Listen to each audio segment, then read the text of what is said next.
Hello beautiful souls, I'm up on Cannock Chase today. I love it up here, it's one of the reasons that I moved to here. It's a bit windy, but I've got the microphone tucked inside my t-shirt, so I hope it won't be too bad. Just a few things I want to say to you today. Those of you who have been following my trilogy, no, I'm not going to do a fourth. I'm not Douglas Adams. I don't do a trilogy in 4 parts. But I just want to mention briefly, those of you who followed the trilogy on we are all immortal souls incarnated here at this time to save the world from tyranny. And I went into why God allows suffering and my ideas about God. And I still had people writing in and saying that they thought religion was a scam. And I wasn't talking about religion, I was talking about God. And people just don't seem to understand the difference. It's like assuming that everybody who talks about cars runs a garage. You know, you don't have to be into religion to... Oh, there's people coming past. Yeah, where was I? You don't have to run a garage to talk about cars, and you don't have to believe in religion to talk about God. But today I am going to talk a little bit about religion. My book, which I expect most of you have read by now, Love Not Fear, goes into what I call the 10 pillars of utopia, the 10-step plan for achieving a better world. And one of those pillars is freedom of religion. But I make a point of saying that's religious belief, not necessarily religious practice. Some religious practices do have to be limited by law.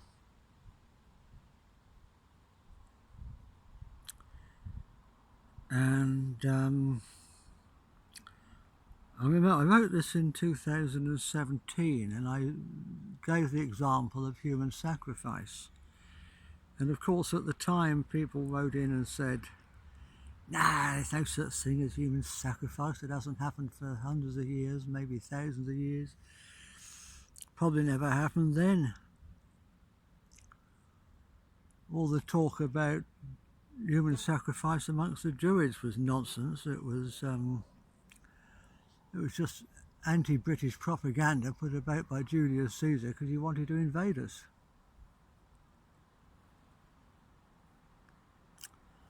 And yeah, that's true, I agree with that. And now in 2020, the year of 2020 vision, the Great Awakening, we're seeing that human sacrifice is still very, very much a part of Satanic religion, and it's being practiced by the people at the very, very top of the dark state. The people that tell the legislators what laws to pass. It's frightening, isn't it?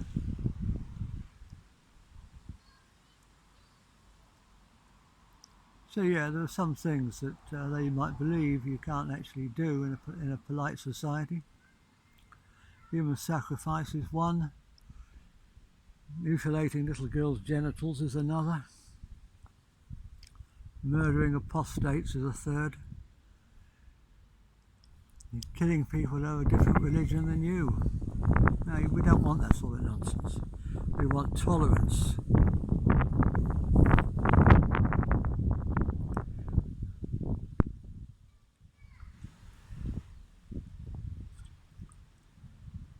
John Lennon was a very wise man, but he made some huge mistakes.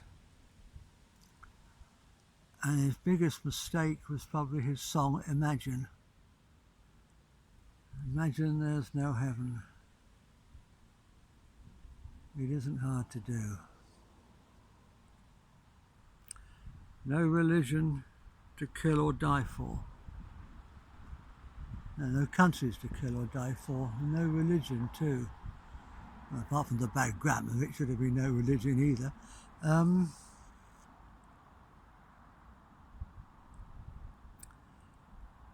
Really showed Lenin's dark side. It showed that he was a globalist fascist. Just because he didn't believe in religion, he didn't want you to be allowed to be comforted by one either.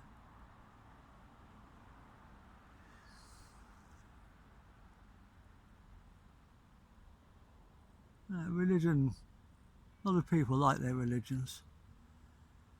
And just because some people in the past, in the present, fight over religion, kill and die over religion, doesn't mean that is inevitable. Surely we can respect each other's religions without trying to kill people. It's not religion that causes the killing, it's the intolerance towards religion that causes the killing. And the same with countries and nations and borders.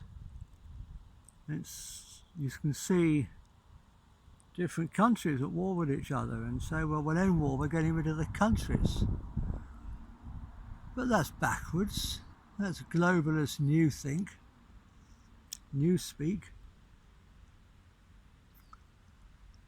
It's not the existence of the countries that causes the wars.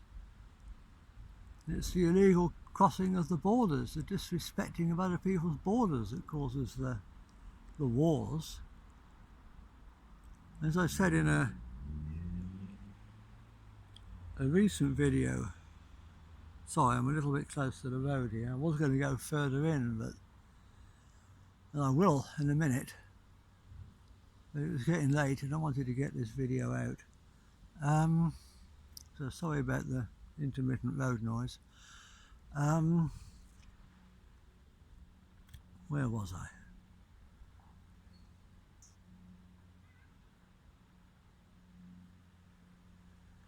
Yeah, I spoke in a recent video about we're at a fork in the road. We can go left or right.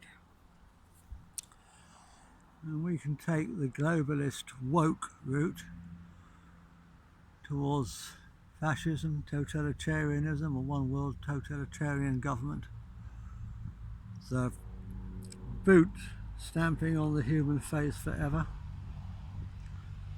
Or we can take the awakened route towards ultimate anarchy in the good sense of the word, not the way the word is often misused.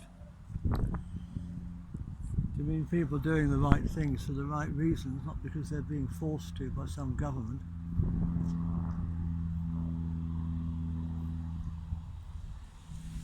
And that road goes away from one world government. So the route to do that is to strengthen the national governments, at least in the short term.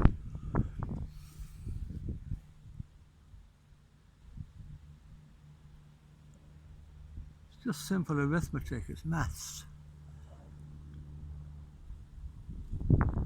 You can have one government over the whole world, or you can have every single individual making his or her own decisions.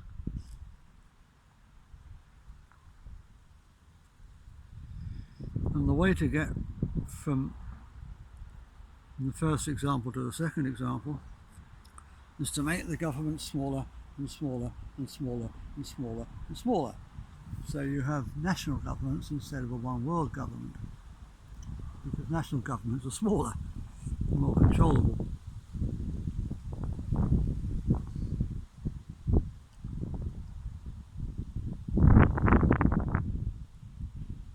But we must respect each other's nations, and we must respect each other's religions. If people want to have a religion, that's fine. It doesn't bother me.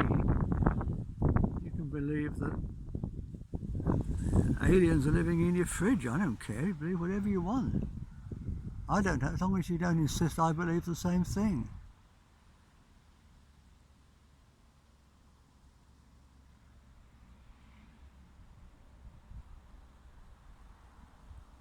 So I'm going to leave it there for today and carry on my walk all the weather turns. Hope you're all having a beautiful day in the sunshine. Rain again tomorrow. Namaste. I'm going to give you one last look around at the blooming heather. Look at that, isn't that gorgeous?